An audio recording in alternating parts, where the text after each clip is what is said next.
Hello, this is Zahir Alam. Welcome you all, frankly speaking. Our today's guest is Mr. Mark Tully, the voice of Bangladesh, the eminent journalist, the veteran BBC correspondent who had covered South Asian region in 1971, especially the War of Independence. During his 22-year tenure in this region as a BBC correspondent, Mark Tully became familiar names to the viewers and listeners throughout the world for his incisive and thought-provoking reports. He was born in 1935 and he was awarded knighthood. We welcome Mr. Mark Tully on Frankly Speaking. Mr. Mark Tully, after 35 years of independence of Bangladesh, you arrived and what is your reaction at this moment? Well, I'm always happy to come back to Bangladesh. I've come many times, came during the Liberation War, and I've come many times since.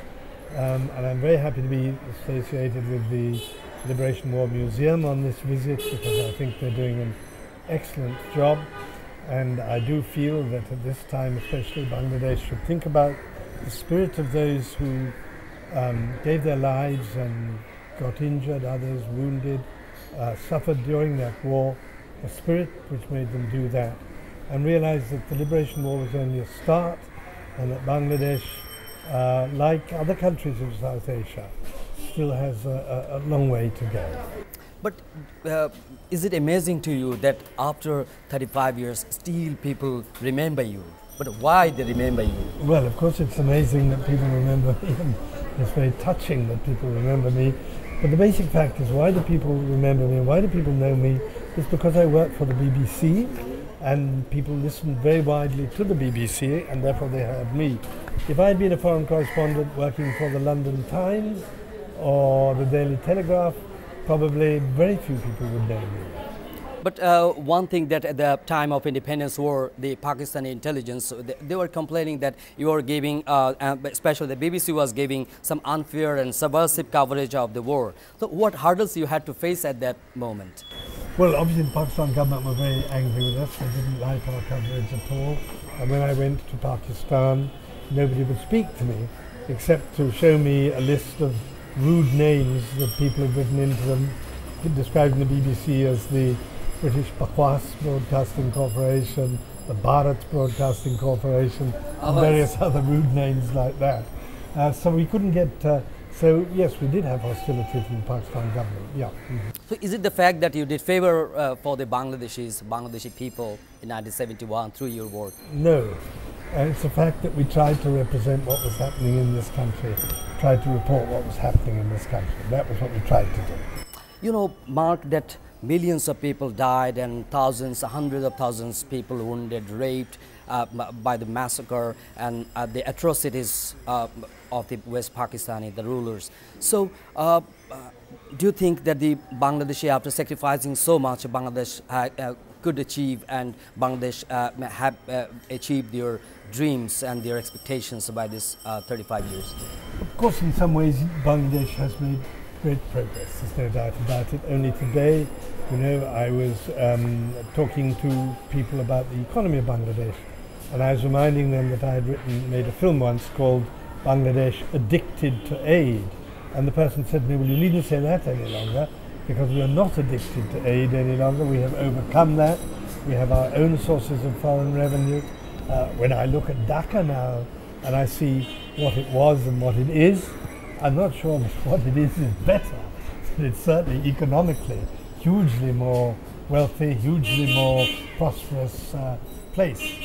One of my feelings is when I see a place like Dhaka, rather like the city where I live in Delhi, is that there's something wrong with the way our economy is developed, because Dhaka is sucking in so much of the wealth of the country.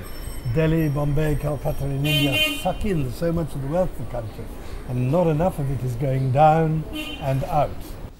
So, is it? It looks stunning to you. After the war-ravaged country, you experienced Bangladesh, and after 35 years, the changes, the potentials, everything. Is it very stunning or not so much impressive? Well, no, it is impressive, because I remember particularly more after the war than during the war, when I came back and I saw the extent of damage that had been done to this country. You know, the infrastructure was smashed to pieces, and to see that has been largely repaired, except in one field which I feel very strongly about, which is I think your railways need enormous attention. I'm very disappointed about your railways. But in other ways, your infrastructure, you have completely repaired it. Of course, there's a lot more needs to be done now. You know, it's certainly a total sea change. And it was a huge task because of the nature of the damage, the extent of the damage which had been done. Mr. Mark Tully, you know that in 2002, the Pakistani President, General Mosaddak, he has regretted that he said that there any suffering that may have been inflicted, for that he expressed his sorry and regret. But should the Pakistani administration, Pakistani government beg pardon for the misdeeds in 1971? Publicly or explicitly, they should beg pardon to the Bangladeshis. Well, I have mixed feelings on this because, you know, I think that whilst I think it's absolutely right to keep alive the memory of those people who have died and the things which happened, as a reminder that these things should never happen, and as a reminder of the need to be prepared to make sacrifices for your country. I think all this is very important indeed. But I would say also that in the end, we have to reach a stage of forgiveness and putting things not totally in the past, not forgetting them. I'm not saying that, but forgiving and going forward from forgiveness. So personally, but it's up to Bangladesh to decide, I wouldn't put that much importance on Pakistan going further than General Mosaddak did.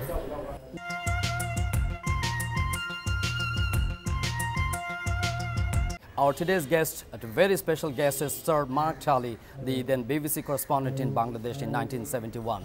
Mr. Mark Tully, you filed a lot of stories in 1971, but what were the special stories still moves your mind? Can you name some of those?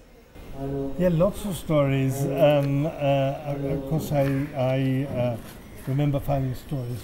I suppose one of the ones which really moved me and shocked me was the massacre of the intellectuals, which we're about to mark here, especially because there was a BBC correspondent who was one of the intellectuals who was massacred. That is one story which I remember. You know, I remember the coming back here and writing stories about the damage which had been done. I remember writing stories about how, in the early stages, how cruel the Pakistani crackdown had been. And after that, of course, I've written stories about the night of 25th March. Yeah.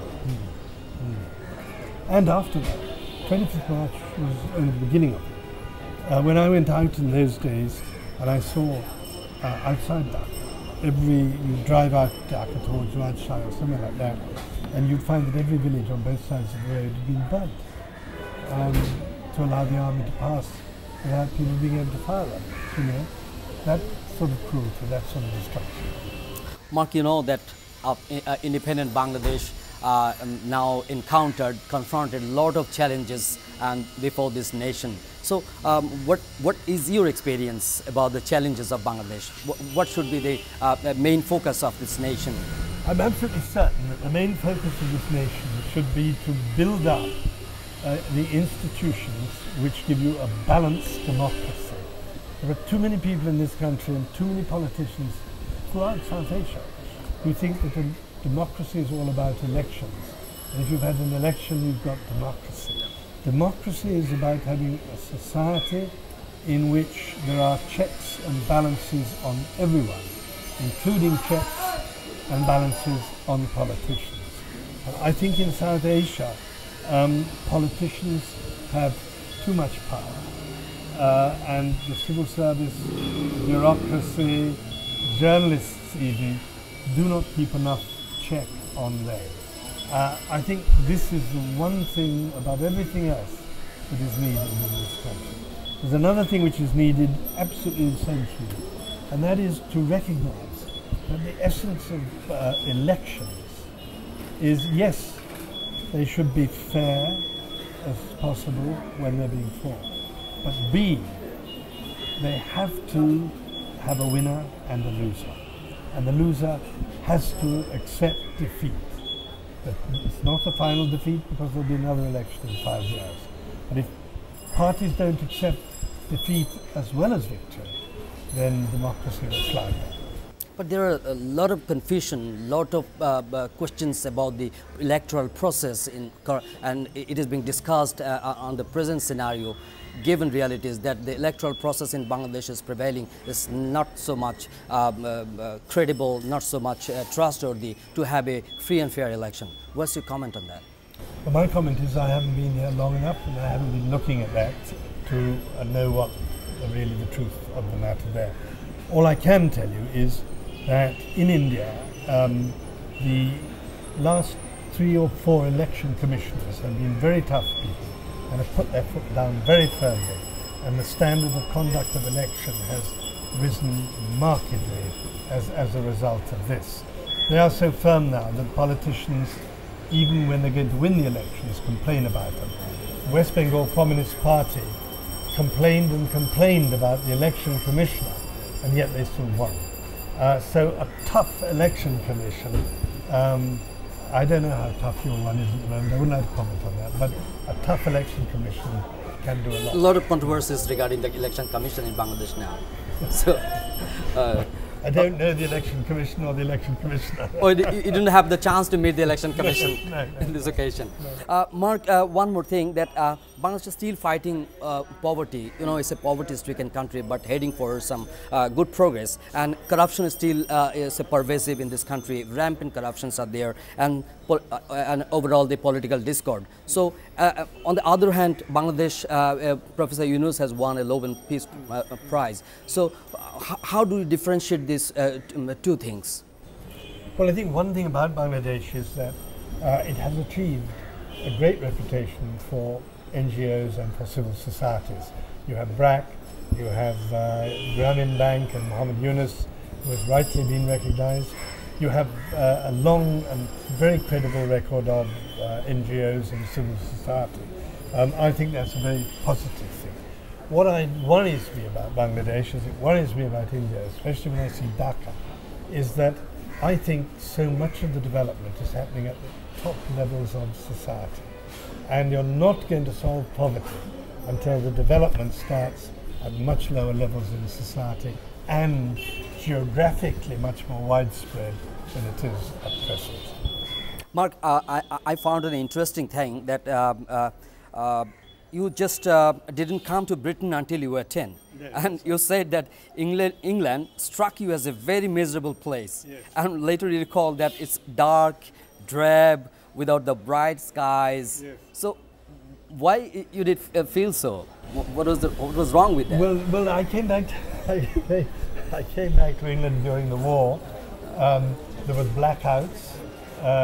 There was no. It was 1946, I think. 1945. 1945. Just before the war ended. Yeah, yeah. There was blackout. There was hardly any food. There was. We had lived with servants and things, and they'd always been great friends, and we'd had a very colourful life in India. And life in Britain seemed rather drab. On top of which, I had been to a lovely school in Darjeeling. Oh, I see. Where we were very free and easy. You were born in Calcutta? Yes. Yeah. We were allowed to wander around the place, do what we want. When I went into England, I was slammed into a school, shut behind a high wall, never allowed out. Okay. So, for these reasons, it did seem a bit drab to me. But I have to say that I love Britain. I was educated there. I'm British by birth, and it certainly seemed drab then. But I find it a lovely country now, and I go back at least twice every year. Mark, you wanted to be a priest, yes. but later you became BBC journalist, yes. and you served 2 decades, so more than 2 decades in BBC. So, what is your observation about the journalistic behavior so far you observed in Bangladesh? The journalistic train, the community, the role they are being performed. Well, I have heard, we had a meeting here in the museum where lots of people talked about political pressures on journalism. And this was journalists telling me, not me finding out, so I'm in a sense just talking about what they talked about. And this is something which is very regrettable, I think. And I do believe that we journalists as a community, we do need to stand together more and to defend each other. And if, for instance, it is true, as I was told, and I have no reason to disbelieve this, that sometimes one party says such and such a newspaper is not allowed to come to our press conferences, my view is that every newspaper and every television station should say, on that basis, none of us are going to come to your news conferences. We need to have a greater solidarity when we are under pressure, either from commercial pressures or from political pressures or any other pressures. We need to remember, as I quoted here, the lines of the great British poet John Donne, that no man is an island even unto himself, that whatever happens to you as a journalist affects me. Whatever happens to your channel, maybe you are the ones who are let in this time, but if that practice continues, next time you could well be the channel which was not allowed into a press conference. So we should all stand together, I feel. Yes. Mark, one last final question to you, that you are a staunch believer in the BBC and its public service ethos, but in 1996 you wrote a damning open letter criticizing plans of the future of BBC World Radio. What is your latest stand? You made a lot of comments about that. So what is your latest stand about the role of BBC? Well, again, I have to be a bit evasive on this one, because the fact of the matter is that then I had just left the BBC and I had already criticized the way the BBC was going, and I felt that it was pursuing too much the business model of running and of developing and not respecting its traditions. I honestly don't know now what is happening within the BBC. I'm too far away from it. It's 12 years since I left. Obviously still though, in my heart of hearts, the BBC is written very deeply there. Thank you very much, Sir Mark Tully, that you are with us today. Thank you for asking. Thank you very much. Thank you very much. Thank you. Dear viewers, we talked, and that was Mr. Sir Mark Tully, this former BBC correspondent's deep understanding to his subject and respect to the region and great regard for Bangladesh made a special room in the heart of the people of this land. He observed the victory on liberation war is only the beginning. The people of this region and Bangladesh are yet to achieve their victory over poverty, corruption, human rights and weak governance. Dear viewers, we thank you indeed and do take care. Till bye-bye.